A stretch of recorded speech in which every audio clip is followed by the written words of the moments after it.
Telegram 360 a présenté Info 360. Info 360, yon condensé actualité journée en 360 secondes. Tout ça doit connaître sur ce qui passe dans le pays d'Haïti à l'autre côté, Info 360. Info 360, c'est information pratique, bien traitée, sans fausse côté. Info 360, une présentation Telegram 360. Bonsoir à tous. Dans cette nouvelle sortie d'Info 360, faute d'un accord entre les acteurs politiques pour résoudre la crise en Haïti, le projet de résolution porté par les États-Unis et l'Équateur n'est pas pris en compte dans l'agenda de la rencontre du Conseil de sécurité des Nations Unies ce vendredi 15 septembre. Ces deux pays craignent un veto de la part de la Russie et de la Chine qui ne verraient pas de bon œil l'adoption d'une telle décision pour l'envoi de troupes sans une entente préalable entre les protagonistes. Les éminentes personnalités dépêchées par la CARICOM avaient déjà exprimé leur frustration en début de cette semaine par rapport à l'attitude des acteurs impliqués dans les négociations. Aucune nouvelle date n'est communiquée par les membres du Conseil de sécurité de l'ONU pour statuer sur le cas d'Haïti en proie à la violence des gangs face à une force de police de plus en plus impuissante à garantir l'ordre public. Autre information, les habitants de Vivi-Michel, quartier de résidence du Premier ministre Ariel Henry, ont vécu une matinée de terreur ce vendredi 15 septembre 2023. Les bandits du gang Rasé Barrière y ont fait parler la poudre au cours d'une tentative de cambriolage de maisons, pour la plupart abandonnées par leurs occupants. Le gang, dirigé par le nommé Éviter l'homme innocent, s'est attaqué particulièrement à la zone des Palmes où les riverains ont dû fuir pour se mettre à l'abri. Cette incursion n'est qu'une énième de la part de ces malfrats. Info 360, yon condensé actualité journée en 360 secondes.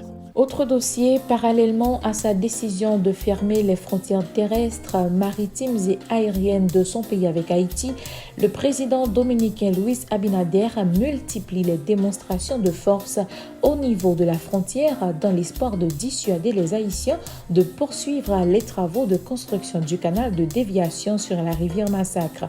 Ce vendredi 15 septembre 2023, des convois militaires de la République dominicaine ont paradé dans la zone de Darabon, voisine du chantier.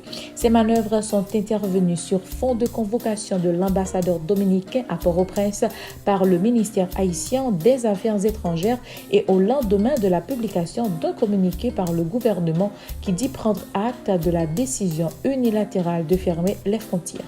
La République d'Haïti peut souverainement décider de l'exploitation de ses ressources naturelles et par conséquent de faire des prises sur la rivière Massacre, tout comme la République dominicaine a répliqué le pouvoir en place jeudi soir. Comme ces rumeurs y a fait passer,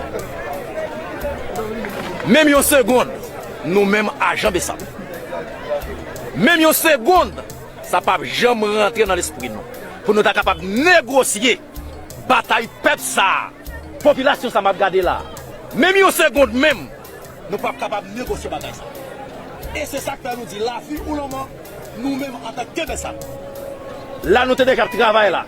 Nous avons un bureau nous là dans le canal là. Nous sommes déjà là.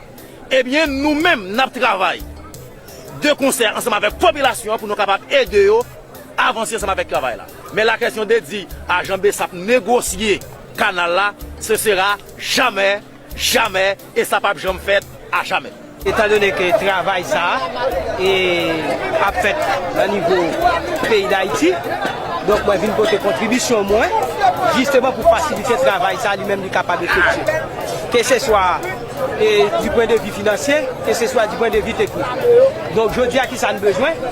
Nous avons besoin d'expertise technique, scientifique, qui c'est petite zone. Donc, nous avons demandé aux capables de faire calcul pour nous, pour faciliter l'eau à lui-même, lui capable de canaliser. Parce que ça que nous avons besoin, c'est faciliter de l'eau capable d'aller et permettre que nous eux-mêmes soient capables de joindre moyens pour capable d'irriguer le jardin. Tout ça doit connaître sur ce qui passe dans le pays d'Haïti à l'autre côté, Info 360. Et pour finir, publication des résultats des examens du bac unique pour le département de l'Ouest.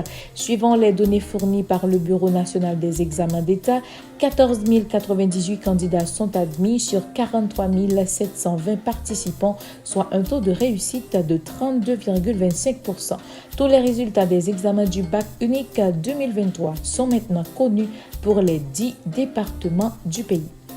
C'est la fin de la dernière sortie d'Info 360 pour cette semaine. Merci de l'avoir suivi. Au revoir et bon week-end. Info 360, une présentation Télégramme 360.